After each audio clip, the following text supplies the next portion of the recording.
안녕하세요, 여러분. 보통 우리가 물리치료사 하면 다치거나 수술하고 나서 재활할 때 많이들 찾으시잖아요. 네, 그렇죠. 보통 그렇게 생각하시죠?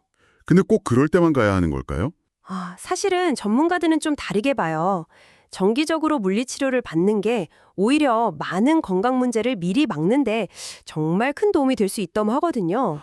미리 막는다고요? 네, 그 미국 물리치료협회 APTA라고 하죠. 거기 전 회장이었던 샤론 던이라는 분은 물리치료사를 헬스케어 분야에서 가장 숨겨진 비밀이라고까지 했어요. 와, 가장 잘 숨겨진 비밀이라니. 흥미로운데요? 네, 그만큼 아직 예방적 가치가 잘 안 알려졌다는 뜻이겠죠. 그래서 오늘은 여러분이 보내주신 자료들 좀 보면서요. 물리치료가 어떻게 단순 재활 이걸 넘어서 좀 더 적극적인 건강관리 도구가 될 수 있는지, 아까 말씀하신 던 전 회장이나 로저 허러 현 회장, 또 세인트루이스 워싱턴 대학교의 게몬 헤아트 박사님 같은 분들 의견을 통해서 한번 깊이 파고들어 보려고 합니다. 네, 좋습니다. 핵심은 결국 예방에 초점을 맞추는 거예요. 예방이요? 헤아트 박사님이 이걸 치과 검진에 비유하신 게 딱 와닿더라고요. 아프지 않아도 정기적으로 가서 한 번씩 체크받는 거잖아요. 맞아요, 그거랑 비슷해요. 근데 치과는 입안을 보면 되는데 물리치료의 예방검진은 뭘 어떻게 보는 건가요? 구체적으로요? 좋은 질문인데요. 그냥 어디 아프냐 이것만 보는 게 아니고요. 여러분의 그 전반적인 건강 기록 있잖아요. 그런 거랑 현재 활동은 얼마나 하시는지, 잠이나 영양 상태는 괜찮으신지 이런 것까지 다 확인을 해요. 오, 생각보다 굉장히 포괄적이네요. 네. 그리고 더 중요한 건 여러분이 평소에 어떻게 움직이는지 그 방식을 분석하는 거예요. 걸음걸이라던가 앉는 자세라던가 이런 거요.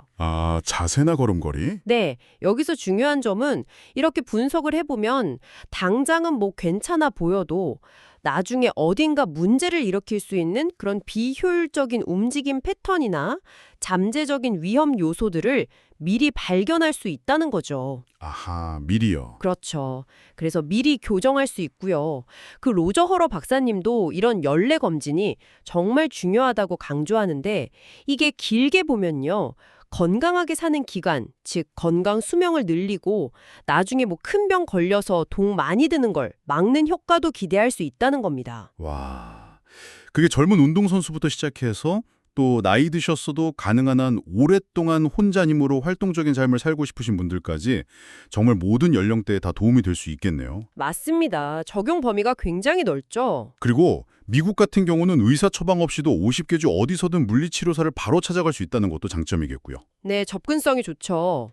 근데 역시 문제는 비용인 것 같아요. 이게 보험 적용이 안 될 수도 있다고 하고, 중서부는 $150, 다른 데는 $200에서 $300 정도 든다고 하니, 이게 정말 모두에게 필요한 투자일까요? 아니면 좀 특정 위험군에게 더 의미가 있는 걸까요? 그 비용은 분명 현실적인 고민이죠. 네. 그렇죠. 근데 전문가들은 이걸 당장의 그 지출로만 볼 게 아니라 좀 장기적인 건강 투자로 봐야 한다고 얘기를 해요. 이걸 좀 더 큰 그림으로 보면요. 허러 박사님 지적처럼 만약에요. 사람들이 내가 지금 이렇게 움직이는 방식이 한 5년, 10년 뒤에는 허리 디스크나 무릎 관절염을 일으킬 수 있겠구나. 이걸 알게 된다면요. 알게 된다면요. 그럼 아마 예방 차원에서 기꺼이 물리치료사를 찾을 가능성이 훨씬 높아진다는 거죠. 나중에 겪을 고통이나 수술비, 약값 이런 거 생각하면 사실 미리 예방하는 게 훨씬 경제적일 수 있다는 계산이 나오는 거예요. 듣고 보니 일리가 있네요. 그럼 구체적으로 어떤 상황에서 이런 예방적 접근이 좀 빛을 발할 수 있을까요? 그 헤아트 박사님이 제안한 거 있잖아요. 아이들이 특정 스포츠 시작하기 전에 검사 받는 거요. 네네. 그거 아주 좋은 예죠. 단순히 부상 위험을 넘어서서 아이의 신체 구조, 예를 들어 고관절 형태가 발레 같은 거에 좀 안 맞는다 싶으면 다른 운동을 권해서 아예 미래의 통증 자체를 막을 수 있다는 거잖아요. 바로 그거죠. 개인의 몸에 맞는 움직임 관리가 핵심인 거예요. 장거리 달리기 선수들도 마찬가지고요. 어떤 사람은 잘 뛰지만 특정 신체 조건을 가진 사람은 계속 뛰면 반복적인 스트레스에 더 취약할 수 있거든요. 그걸 미리 파악하고 관리하면 부상 없이 운동을 더 오래 즐길 수 있는 거죠. 그렇군요. 또 하나 정말 중요한 적용 사례는 노년층의 낙상 예방이에요. 맞아요. 낙상 정말 위험하죠. 네. 허러 박사님은 단순히 뭐 근력 운동만 하는 게 아니라 바닥에서 일어나는 동작 같은 거 있잖아요. 그런 연습을 통해서 유연성, 균형감, 협응력 이걸 다 같이 길러야 한다고 강조해요. 바닥에서 일어나는 연습이요? 네. 그래서 혹시 넘어지더라도 나 스스로 다시 일어설 수 있어. 이런 자신감을 심어주는 게 아주 중요하다는 거죠. 와, 정말 실질적인 도움이네요. 문제로 도움을 찾는다고 해요. 아무래도 체중이 늘면 관절 부담이 커지니까요. 체중 관리도 중요한 부분이죠. 허로 박사님이 또 언급한 것처럼 뭐 아이를 낳거나 아니면 손주를 돌봐야 하는 그런 삶의 변화 시점들이 건강관리에 강력한 동기부여가 된다는 점도 인상 깊었어요. 네, 맞아요. 그런 계기들이 이제 진짜 내 몸 좀 챙겨야겠다. 이런 적극적인 마음을 먹게 만드는 거죠. 들어보니까 결국 물리치료라는 게 우리가 아픈 뒤에 찾아가는 그런 소극적인 치료를 넘어서서요.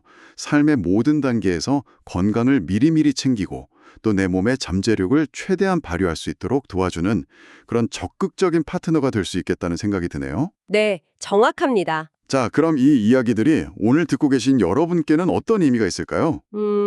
여러분 각자의 몸이 어떻게 움직이는지 그 고유한 패턴을 한번 이해해 보려고 노력하는 것이 장기적으로 봤을 때 어떤 이점을 줄 수 있을지 한번 생각해 보시면 좋을 것 같아요. 어쩌면 그게 미래의 통증이나 또 불필요한 의료 비용을 미리 막을 수 있는 가장 현명한 길일지도 모릅니다. 네, 오늘 말씀 감사합니다. 마지막으로 이런 질문 한번 던져보고 싶어요. 만약에요, 우리가 아주 어릴 때부터 치과 검진 가듯이 정기적으로 물리치료 검진을 받는 게 그냥 당연한 건강관리 일부가 된다면 우리 사회 전체의 건강 수준이나 의료 시스템은 과연 어떻게 달라질 수 있을까요? 한 번쯤 다 같이 고민해 볼 만한 질문인 것 같습니다.